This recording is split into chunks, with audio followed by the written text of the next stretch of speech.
reconforte o desesperado.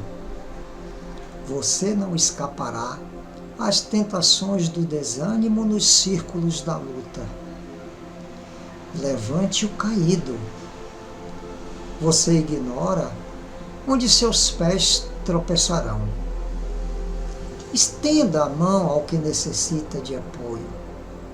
Chegará seu dia de receber cooperação.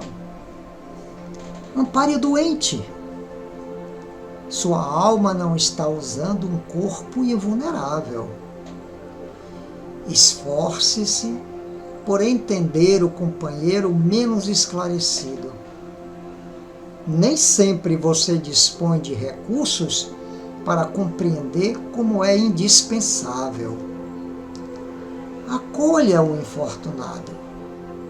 Nem sempre o céu estará inteiramente azul para os seus olhos. Tolere o ignorante e ajude-o. Lembre-se de que há espíritos sublimes que nos suportam e socorrem com heróica bondade. Console o triste. Você não pode relacionar as surpresas da própria sorte. Auxilie o ofensor com os seus bons pensamentos. Ele nos ensina quão agressivos e desagradáveis somos ao ferir alguém. Seja benévolo para com os dependentes. Não se esqueça de que o próprio Cristo foi compelido a obedecer.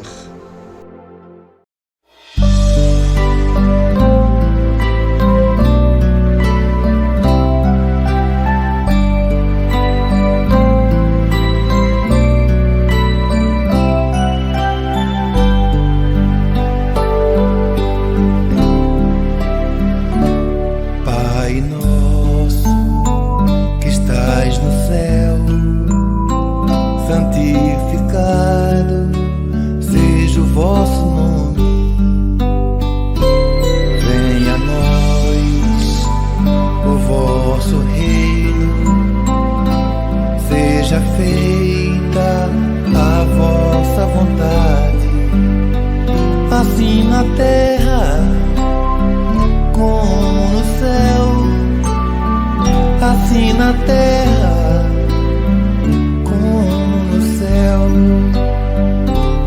O pão nosso de cada dia dai-nos hoje, ó Senhor.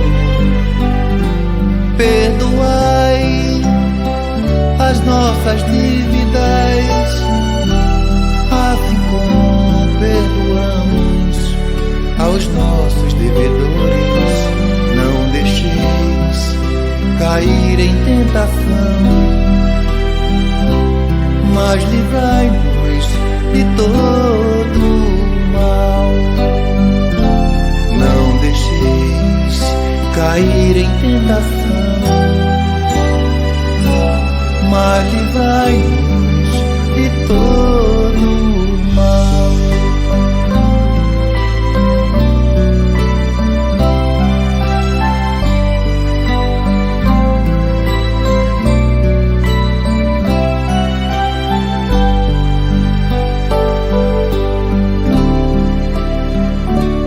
Pai nosso que estais no céu, santificado seja o vosso nome.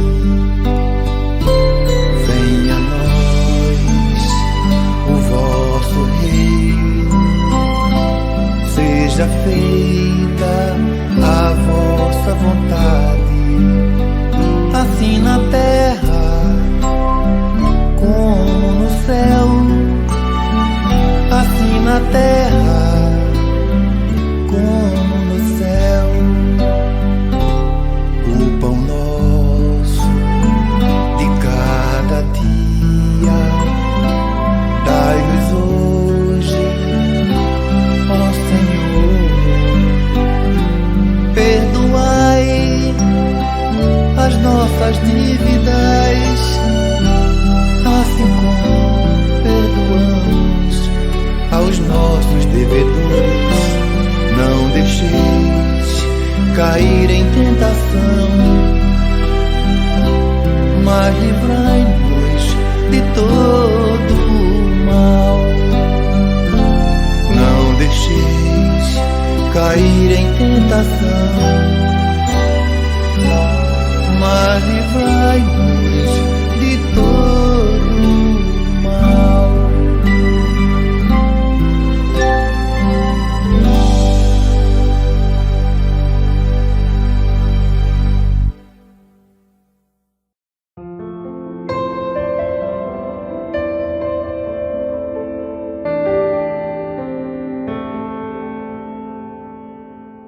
Caros internautas que nos seguem em busca do sagrado, que hoje tenhamos vibrações amorosas elevadas permeando a nossa mente, a nossos veículos de manifestação, que nos sintamos imersos na energia da amorosidade.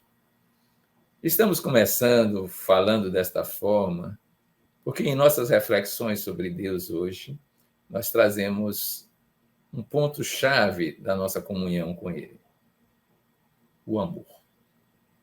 Vamos lembrar que nós temos experiências amorosas as mais variadas, algumas delas, inclusive, apaixonantes. Como diriam alguns, com inundação cerebral de serotonina que nos faz enxergar o mundo de outra forma e as pessoas amadas ou a pessoa foco da nossa atenção de maneira muito especial.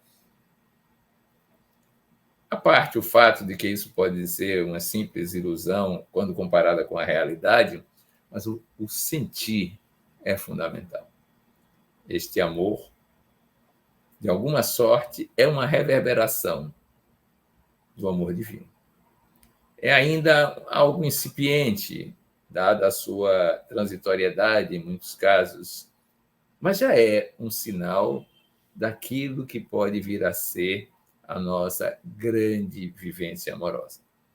E dizemos isso porque uma das nossas tarefas é viver este amor sem medidas. Esse amor ao divino. Estamos acostumados a pedir, agradecer, às vezes louvar, mas entregar-se amorosamente a Ele, essa tarefa a gente não cumpriu ainda. Porque quem vive deste amor, inundado dessa experiência, troca vibrações com o divino muito mais ricas e intensas do que as vibrações humanas que nós estamos acostumados. Fica embevecido, fica experienciando o transcendente com a máxima facilidade vivencial. Nós não temos esse costume. Nós não criamos esta via de acesso, a chamada via amorosa, ao divino. Ou melhor, não tomamos consciência que Ele é o grande amor ainda não amado, que nós podemos traduzir isto cada vez mais através da presença de Deus em nossas vidas. Ouvi de alguém no passado: quer ser feliz? Apaixone-se por Deus. Eu reflito sobre isso e cada vez mais percebo que esta frase, citada há mais de 40 anos, tem sentido. Aqui é o apaixonar-se no sentido mais profundo da palavra, significa entrar em comunhão com Ele. Demonstrar este vínculo que se estabelece de nós para Ele, porque o inverso já está pronto, já está feito desde as origens da criação. E é isso que a gente vai precisar viver para sentir o que é a plenitude. Tudo em função deste ser amado, Deus. Tudo que fizermos, seja a intelectualização da matéria, a vida relacional com o outro, o nosso trabalho laboral, tudo ligado na divina presença. Então, a nossa vida será realmente um campo fértil para florescer a felicidade. Todos nós almejamos, todos nós queremos, mas não estamos acostumados a buscar diretamente na fonte. E aí nós precisamos tomar um cuidado fundamental. Nós vamos ouvir falar de Deus, de várias formas, experiências dos outros, místicas umas, intelectivas outras. Alguns trarão lições magníficas. Acontece, porém, que isso não é a vivência. Ela é necessária em termos de informação, mas o mensageiro e a mensagem só vai fazer sentido quando nós próprios assumirmos essa situação. Nós deixarmos de lado tudo que aprendemos, num certo sentido, e irmos além para experienciar. Todos os outros personagens puderam nos trazer grandes lições da vida sobre Deus, mas isso não será igual a mergulhar no divino, entregar-se ao divino, experienciar o divino. Não será igual. Por isso que nós devemos estar contentes com a situação, mas não podemos, de certa forma, experienciar isso de maneira que nos aprisione. Os fenômenos às vezes espirituais, paranormais, não são Deus ainda.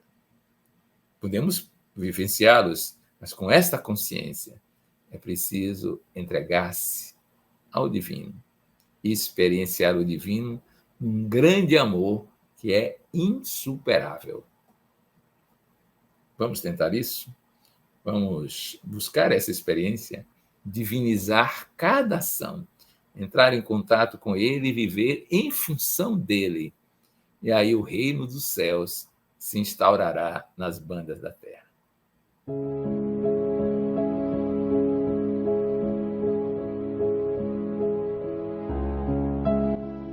Dia e noite, anseio por um encontro contigo. Um encontro veemente que varra de mim tudo quanto tenho e me deixe somente o que sou. Um encontro crudelíssimo que me leve tudo quanto adorava, que derribe dos seus pedestais todos os meus ídolos e fetiches, que faça ruir por terra os castelos de minha profanidade. E depois desse terremoto benéfico e redentor, receba em teus braços, divino mestre, a minha alma, desnuda, e faze dela o que quiseres. Derrete-me, molda-me, usa-me. Derrete e funde na mortalha do teu amor o ferro duro e frio do meu velho ego. E assim, liquefeito, deita-o no molde do teu espírito. Essencializa com teu espírito as minhas existências humanas. Retifica as minhas tortuosidades. Simplifica as minhas complexidades. Ilumina as minhas obscuridades. Purifica as minhas impurezas. Fortifica as minhas fraquezas. Plenifica as minhas vacuidades. Vivifica as minhas mortalidades. Dissolve-me em ti, Senhor. Integra-me em ti, para que seja plenamente eu mesmo em ti. Eu preciso aprender um pouco aqui. Eu preciso aprender um pouco ali. Eu preciso aprender mais de Deus, porque Ele é quem cuida de mim. Se uma porta se fecha aqui, outras portas se abrem ali. E eu preciso aprender mais de Deus, porque Ele é quem cuida de mim. Deus cuida de mim. Deus cuida de mim na sombra das suas asas. Deus cuida de mim. Eu amo a sua casa e não ando sozinho, Não estou sozinho, pois sei, eu sei, Deus cuida de mim. Deus cuida de mim, na sombra das suas asas. Deus cuida de mim. Eu amo a sua casa e não ando sozinho. Não estou sozinho, pois sei, Deus cuida de mim. Se na vida não tem direção, é preciso tomar decisão. Eu sei que existe alguém que me ama. Ele quer me dar a mão. Se uma porta se fecha aqui, outras portas se abrem ali. Eu preciso aprender mais de Deus, porque Ele é quem cuida de mim. Deus cuida de mim.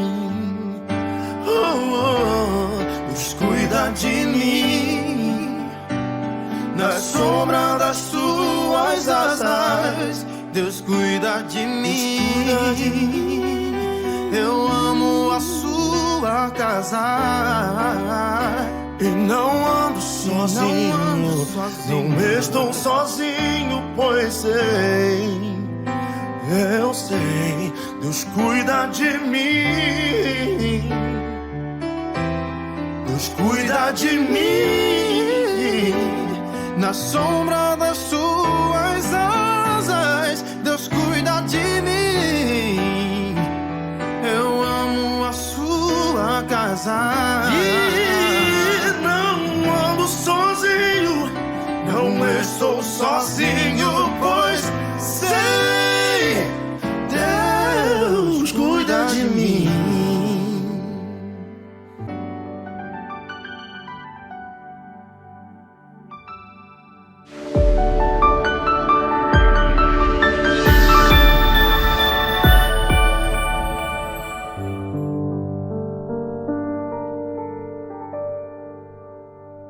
Senhor, ensina-nos a orar. Lucas, capítulo 11, versículo 1. Nenhum motivo, por mais ponderável conforme suponhas, pode constituir impedimento. Razões expressivas não há que se transformem em peço. Atribulações que te assoberbem não significarão óbice ao ministério renovador. Todas as coisas, sob a sua claridade, mudam de aspecto, e as características antes deprimentes, sombrias, sofrem significativas transformações, ressurgindo com tonalidades muito diversas. Ante a dúvida ou a ulceração moral, constitui-se segurança e bálsamo refazente. Mister, porém, fazer uma pausa no turbilhão, permitindo que o carro do desespero continue correndo, sem brida para encontrar o local de realizá-la. Exige, como todas as coisas, condições adequadas para culminar o objetivo superior de que se encarrega.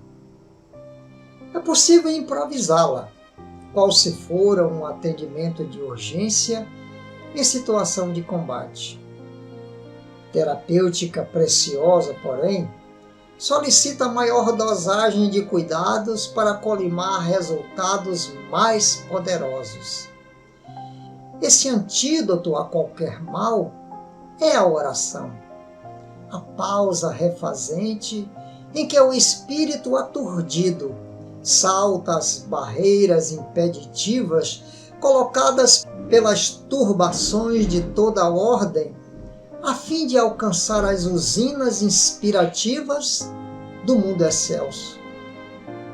Arrimo dos fracos, amparo dos combalidos, sustento dos sofredores, dínamo dos heróis, vitalidade dos santos, perseverança dos sábios, coragem dos mártires. A oração é o interfone por meio do qual o homem fala aos ouvidos divinos e por cujos fios recebe as sublimes respostas.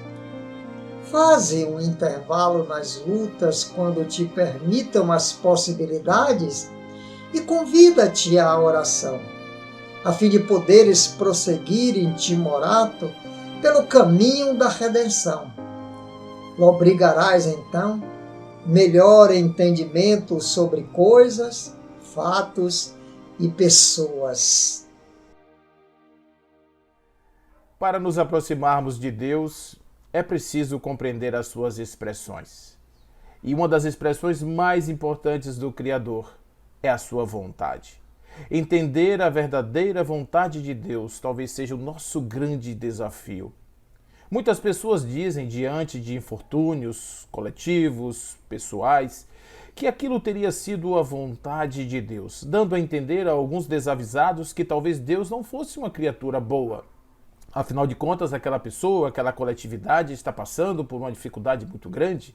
Como assim Deus seria bom, mesmo propugnando ou deixando que acontecesse às pessoas coisas tão ruins?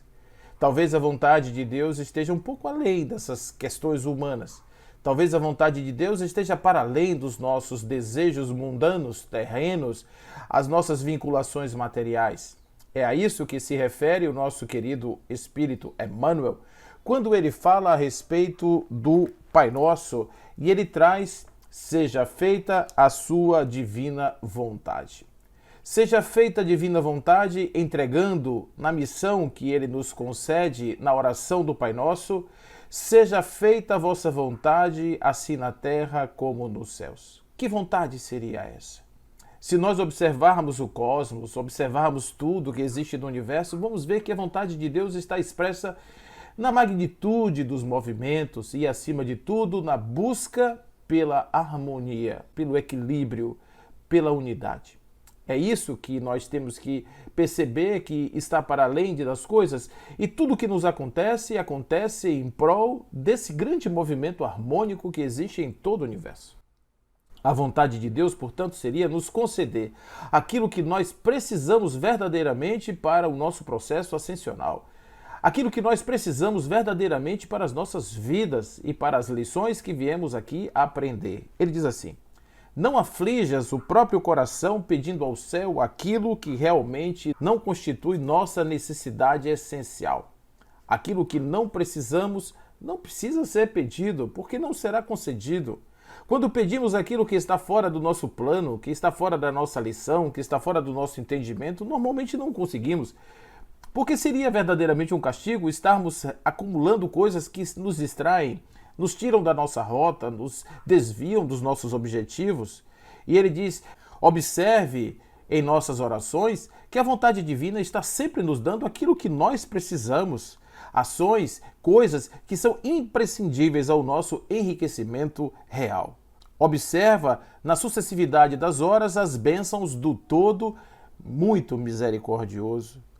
Em todos os lugares vão aparecer oportunidades do serviço. Aqui é a família que exige compreensão, ali é uma obrigação social que devemos cumprir. Para além existe o reconhecimento que não nos cabe sonegar. Mas além, um companheiro que pede auxílio e entendimento. Não precisa dizer nada, só precisamos ler os códigos. E quando nos entregamos na oração do Pai Nosso e dizemos ao Pai que estamos conversando com Ele, devemos reconhecer que, acima de tudo, a vontade de Deus deve prevalecer. A vontade cósmica da união deve prevalecer. A unidade como objetivo, como meta, deve prevalecer. O ato da entrega ao Criador significa dizer: Pai, em Tuas mãos entrego a minha vida e o meu destino. Confio nas tuas generosas e sábias provisões, aquilo que será necessário para o meu desenvolvimento e para o meu progresso. Isso seria uma interpretação desta frase lapidar de entregar nas mãos de Deus os destinos, sendo feita a vontade na terra e no céu. Aquilo que muitas vezes achamos que é necessário, podemos observar aqui e acolá, vendo pessoas acumulando esses bens e essas coisas que desejamos tanto em nossas orações, e vamos ver que essas pessoas ainda não estão completadas, não estão cheias de si mesmos, não estão cheias de alegria. Ao contrário, elas estão muito frustradas, estão ainda buscando no vazio das suas vidas um sentido da existência. Portanto, vamos pedir, acima de tudo, que a nossa compreensão seja capaz de alcançar os verdadeiros desígnios de Deus. E ele diz assim: cumpre o dever de hoje com segurança e tranquilidade. Se antes de tudo correto e irrepreensível para com todos os outros e para contigo mesmo. E o plano da eterna sabedoria te alcançará gradativamente a serviços sempre mais expressivos e sempre mais importantes. Porque na confiança da tua fidelidade ao bem, estarás repetindo com o amor de Jesus: seja feita, Senhor, a tua vontade, assim na terra como nos céus. Convencido de que o Mestre distribui as graças de acordo com as solicitações dos discípulos, o crente fervoroso e sincero, vivamente interessado na perfeita integração com o Senhor, pediu-lhe dinheiro, alegando a necessidade de recursos materiais para atender-lhes ao desígnio. Ouvindo-lhe a rogativa, o Salvador mobilizou emissários para satisfazê-lo. Em breve, a fortuna vinha ao encontro do aprendiz, enchendo-lhe os cofres e prestigiando-lhe a casa. Multiplicaram-se-lhes, porém, as preocupações e surgiram desgostos graves. Longe de elevar-se à espiritualidade superior, ele passava dias e noites vigiando a entrada e a saída do outro, assinalando os depósitos crescentes. Distraído das obrigações mais humildes, perdeu a companhia da esposa e dos filhos, desgarrados do lar pelas fascinações da vida fácil. No fundo, entretanto, conservava a fé inicial, a companhia daqueles espíritos bondosos, e quando lhe transbordaram as arcas, reconheceu a dificuldade para alçar-se ao Cristo. Prostou-se em oração e implorou a Jesus que lhes desse autoridade, assegurando que guardava semelhante vantagem a fim de segui-lo. O Senhor acolheu-lhe a súplica e expediu o mensageiro que lhe garantisse a desejada aquisição. Quase de imediato, o discípulo foi guiado à nobre posição administrativa. Todavia, sem bases na experiência, em pouco tempo ele se viu odiado e incompreendido, incapaz de suportar calúnias e críticas, observações descabidas e advertências mordazes de subalternos e superiores. Ele começou a movimentar vultosos patrimônios materiais. Contudo, não correspondia aos imperativos do espírito. Aturdido, desencantado, tornou a oração a implorar a Jesus a concessão de dons maravilhosos, afiançando que somente assim poderia servi-lo. O divino doador anotou-lhe a solicitação e recomendou aos assessores que lhe confiasse o poder de curar. O aprendiz recebeu a dádiva e entregou-se ao trabalho. Dentro de alguns dias, enormes fileiras de necessitados batiam-lhe a porta. A popularidade absorveu-lhes as horas. Escasseou-lhes o tempo até para alimentar-se. Sem preparação para o delicado serviço, no decurso de alguns meses, declarou-se em falência. Faltava-lhe forças para o ministério. Em face da multidão dos sofredores e dos ignorantes, os familiares que lhes restavam no lar abandonaram o campo doméstico. E o pobre, por sua vez, não soube tratar com os desesperados da sorte. Quando não podia atender alguém, depois de haver socorrido dezenas de aflitos, sentia-se crivado de acusações que não sabia acolher com serenidade. Submeteu-se desse modo ao cansaço absoluto, descontrolou-se, renegou o dom que o céu lhe emprestara. No entanto, porque a fé ainda lhe vibrava no íntimo, regressou à petição com sinceridade e renovou a súplica. Em pranto, implorou a pobreza e a obscuridade. Desejava desfazer-se de todos os laços que a posse terrestre tinha naquele momento. Seria trabalhador anônimo, ligar-se-ia à providência através do esforço desconhecido. Registrando-lhe os rogos, o mestre enviou prepostos adequados à situação. O discípulo foi conduzido à penúria. Esgotaram-se-lhe os recursos. A enfermidade visitou-lhe com insistência. Desacertaram-se-lhes os negócios. Fugiram os amigos e apareceram os credores. Sozinho, desamparado, viu-se igualmente inapto para aquele gênero de provação. Sarcasmos, zombarias choviam-lhe na estrada. Foi apontado à conta de imprevidente e relapso, sem o governo da própria existência. Debalde tentou colaborar com obras edificantes. Mesmo aí, encontrou gargalhadas por parte de alguns companheiros. Ninguém confiava nele. Aos olhos alheios, era relaxado e dissipador. Verificou o mísero que a impaciência e a revolta passaram a frequentar-lhes o coração. Surpreendia-se, por vezes, irado e infeliz, e ensaiava reações.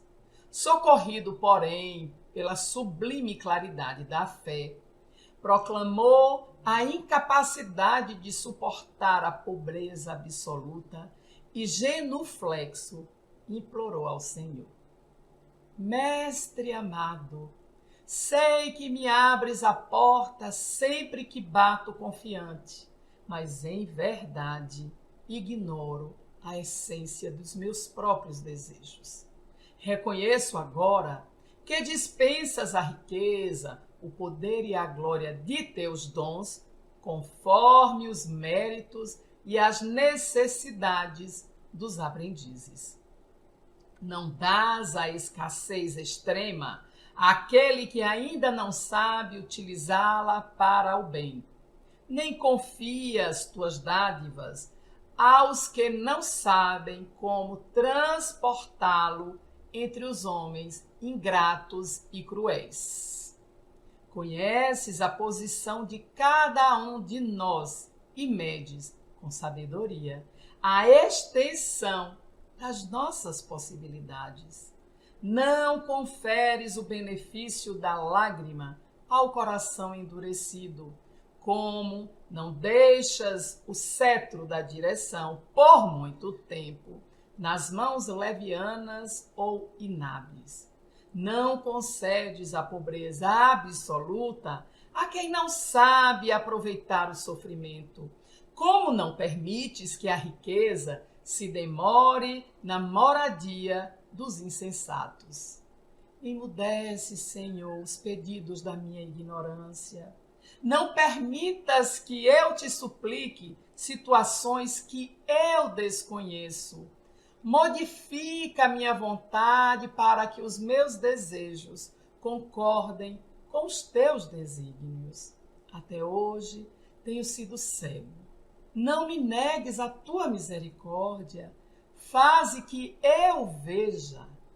O mestre ouviu-lhe a rogativa, mas dessa vez não mandou emissários para a colaboração indireta.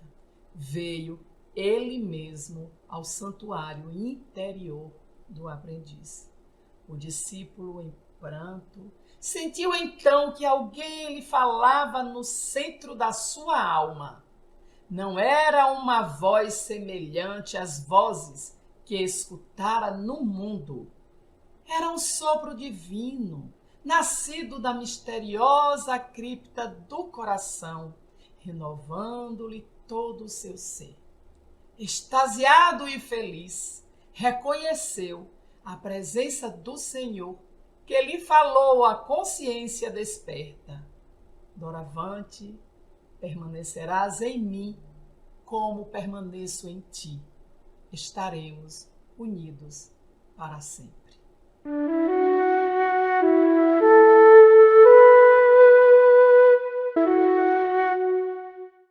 Em nosso exercício meditativo de hoje, vamos refletir sobre essa aderência ao nosso grande amor.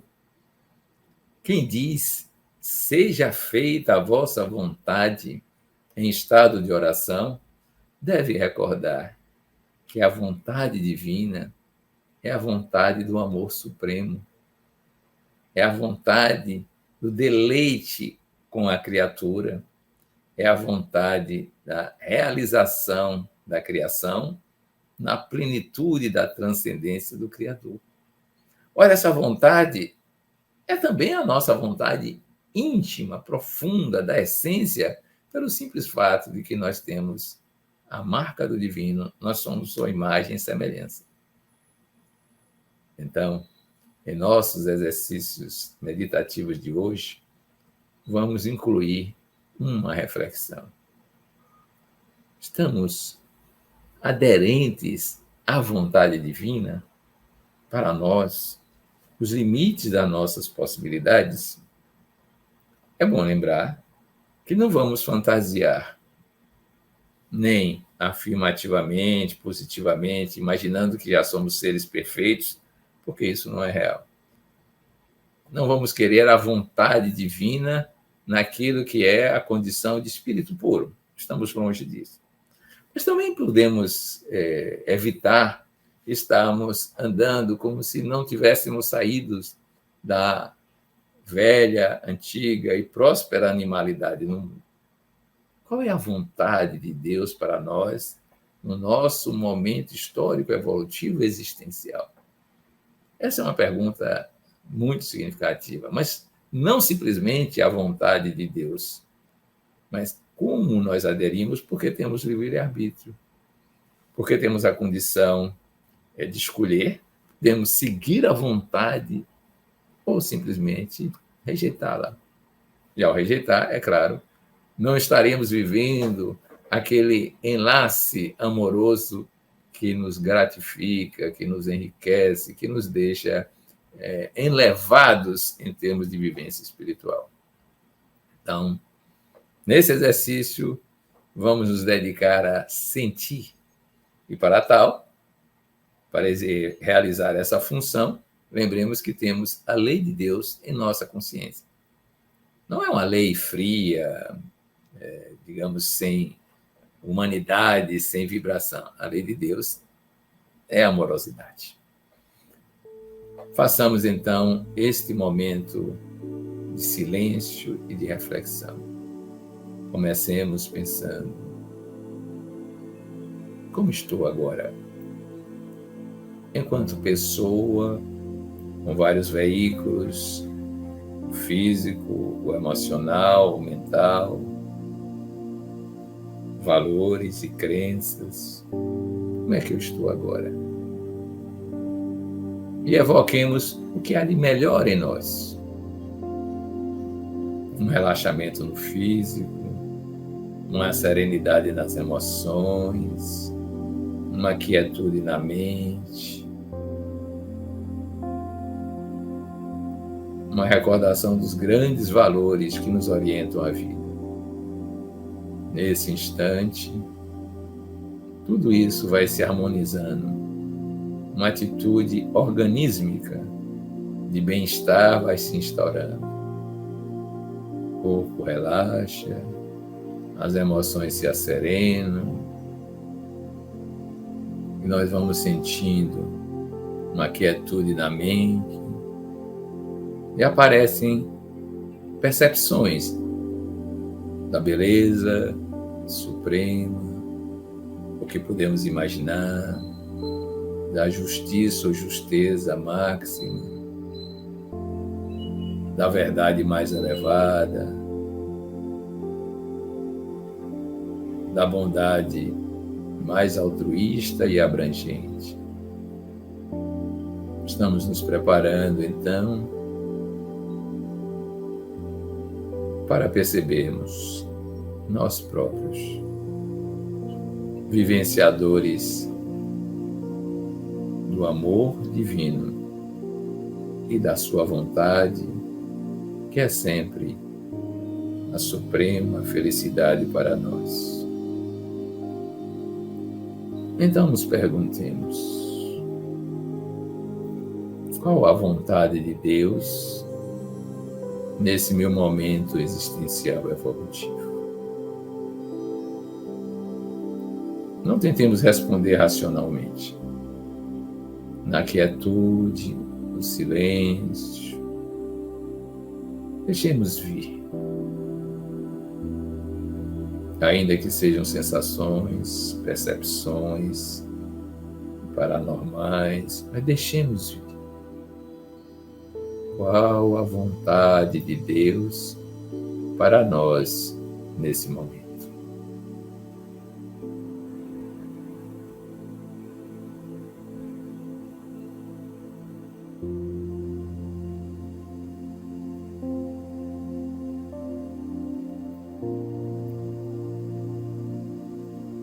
Não nos apressemos, deixemos-nos na quietude aparecer aquilo que pode ser a nossa grande orientação do momento.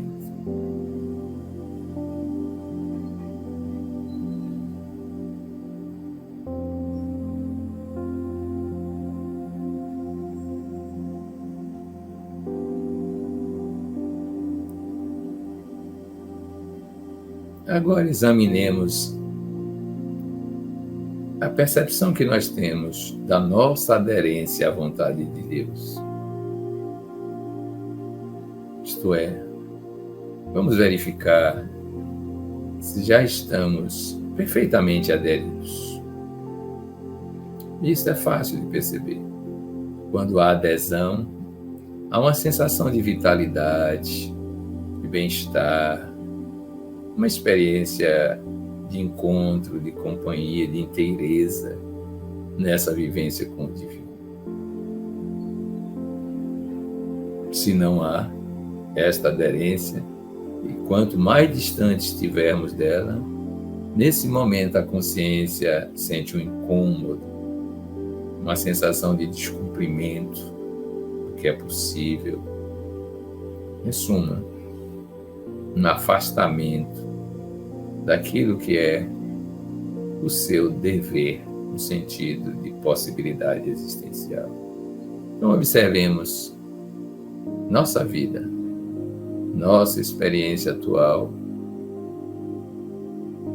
O que é que está prevalecendo? Quando a consciência avalia, aprecia, sem julgamento, nosso modo de sentir, viver, comportar-se.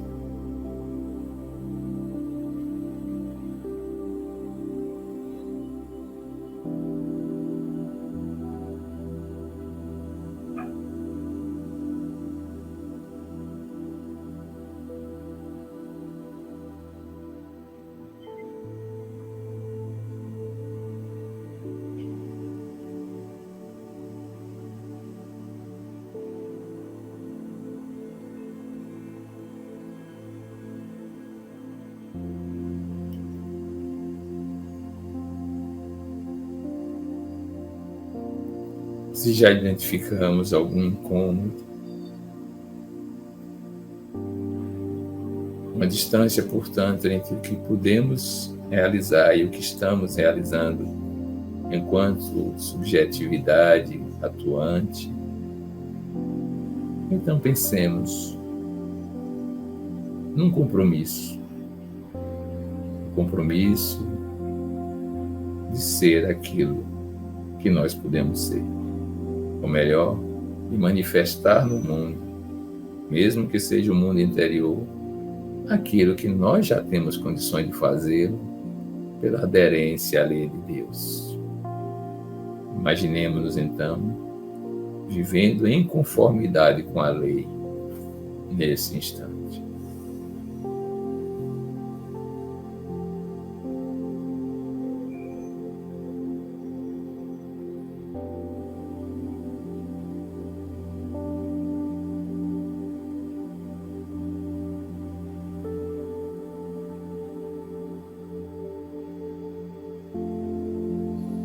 Assumido o compromisso, retornemos à nossa concentração nos próximos eventos do nosso programa.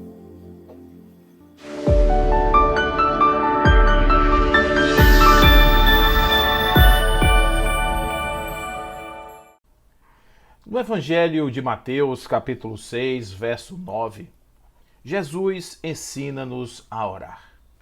E esta oração dominical extremamente poderosa, que traz frases lapidares para a humanidade, comandos importantes para o entendimento das coisas, acima de tudo da nossa relação com Deus, tem em um dos seus fundamentos algo que nos causa uma inquietação. Em todos os momentos ouvimos dizer que Jesus era o Filho unigênito do Pai, Filho único. Deus teria um filho que seria Jesus e nós seríamos criaturas que caminhávamos por aí em sociedade, dentro do nosso sofrer e das nossas inquietações em busca de um objetivo. Mas em verdade Jesus veio desconstruir essa ideia, trazendo a figura do Pai que não é dele simplesmente em exclusividade, mas do Pai nosso.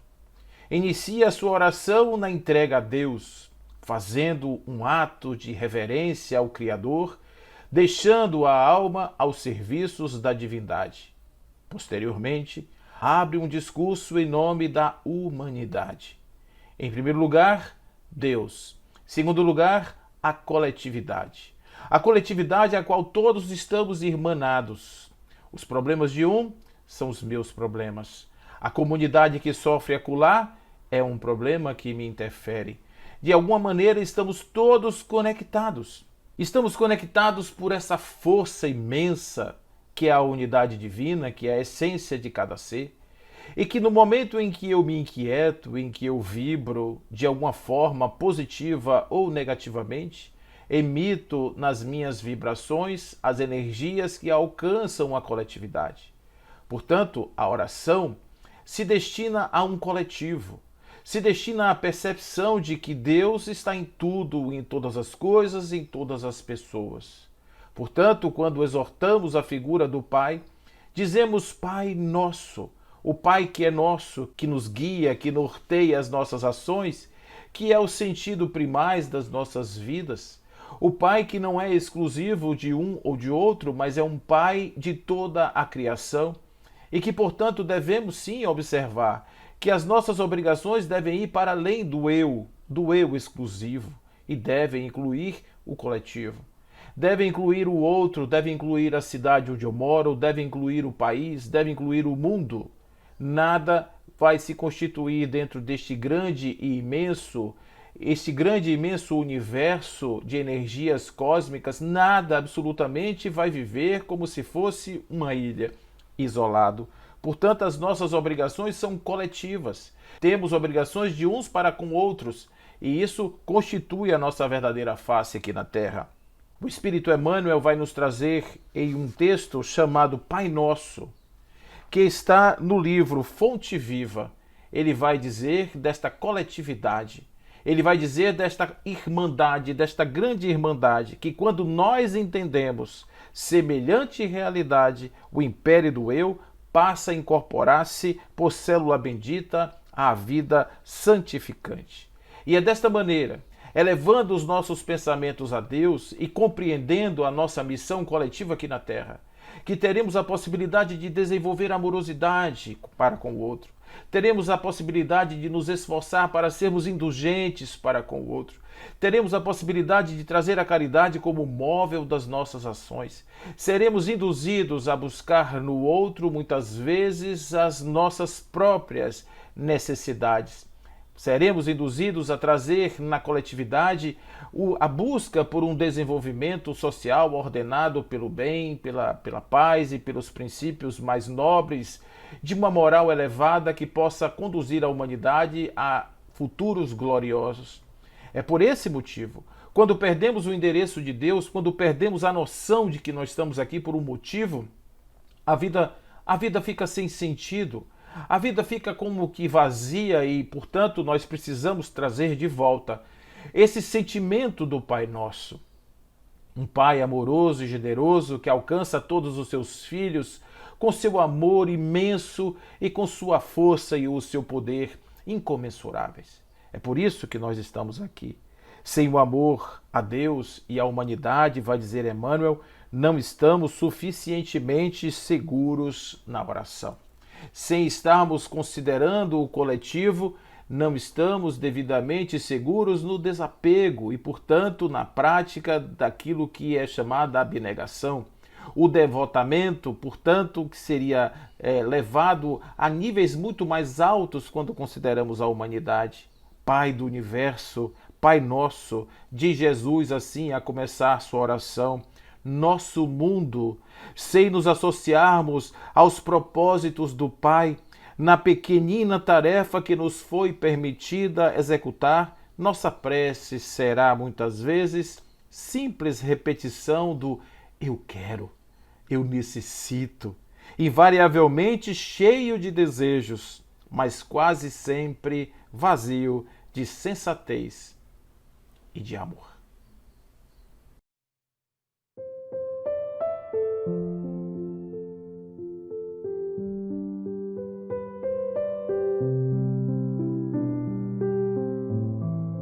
Filhos e filhas da alma, que Jesus nos abençoe. A união dos espíritas é a ação que não pode ser postergada e a unificação é o laço de segurança dessa união. A união vitaliza os ideais dos trabalhadores, mas a unificação conduz com equilíbrio pelas trilhas do serviço. A união demonstra a excelência da qualidade da doutrina espírita nos corações. Mas a unificação preserva essa qualidade para que passe à posteridade conforme recebemos do ínclito codificador. Em união, somos felizes. Em unificação, estamos garantindo a preservação do movimento espírita aos desafios do futuro.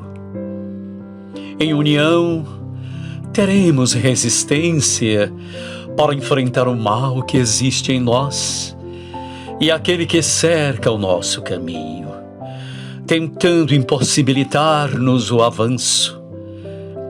Em unificação, estaremos consolidando as atividades que o futuro coroará de bênçãos.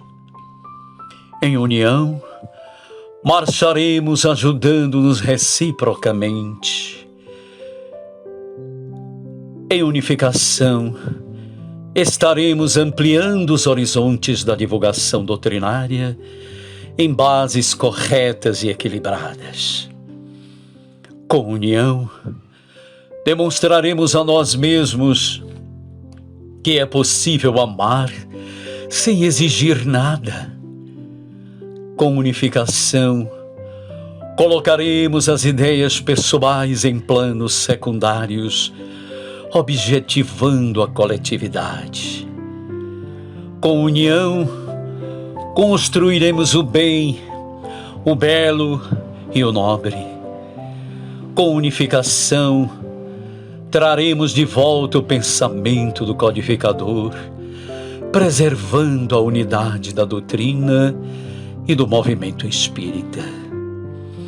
Com união entre os companheiros encarnados, tornaremos mais fácil o intercâmbio entre nós outros, os que os precedemos na viagem de volta e eles que rumam pela estrada difícil. Com unificação, estaremos vivenciando o Evangelho de Jesus, quando o Mestre assevera: um só rebanho, um só pastor.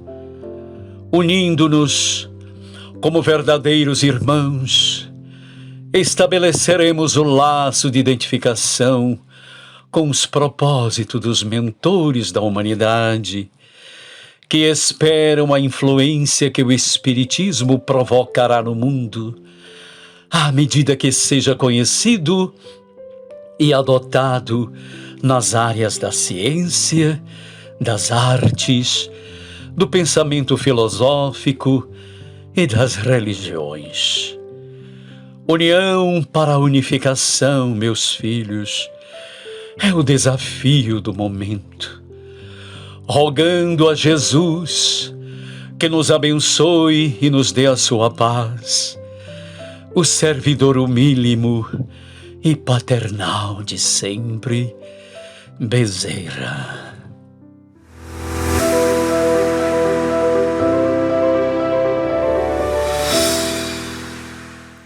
Você deve estar pensando: como é que eu posso utilizar desses saberes, dessas vivências no cotidiano? Tornando vivenciador da experiência, por exemplo, de irmandade, oferecida pela noção do Pai Nosso. Ou seguindo a vontade divina, a partir da sua introspecção, que vai revelar como você está. Mas essa semana, quiçá, seja mais viável você se perceber irmão. Irmão de fé, irmão camarada, irmão fraterno, irmão, no sentido original da palavra. E viver isso. Garanto que o mundo vai ficar melhor. Recorde Leopoldo Machado nos dizendo, no seu hino da alegria cristã: somos companheiros, amigos e irmãos. Eu acho que é uma sequência evolutiva de amorosidade. A irmandade, aquilo que une, é o laço que congrega as pessoas. Então viva isso, experimente isso. Verifique qual a abrangência da sua irmandade. Descubra que, vivendo assim, o mundo será melhor.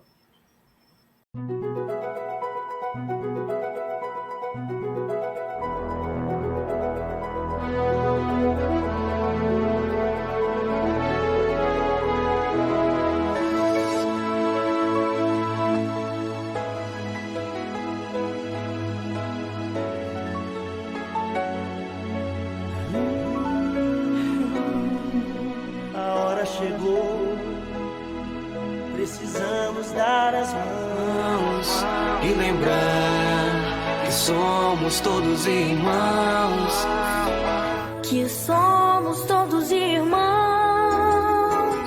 e lembrar que somos todos irmãos. Eu e você podemos muito. Somos aqueles que podem trazer amor ao mundo. Não precise ir longe. Procure ao seu redor. Assim, a gente faz um mundo bem melhor.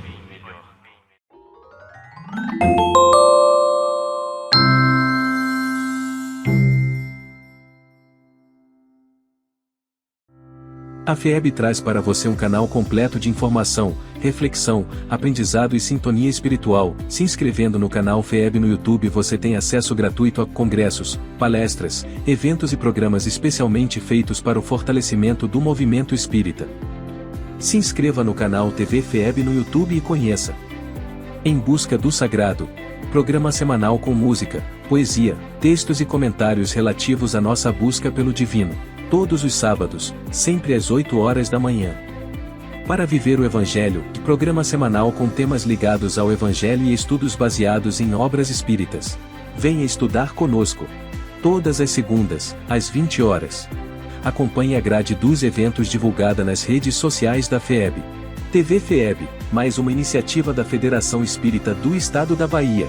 FEB, há 107 anos servindo a comunidade espírita baiana.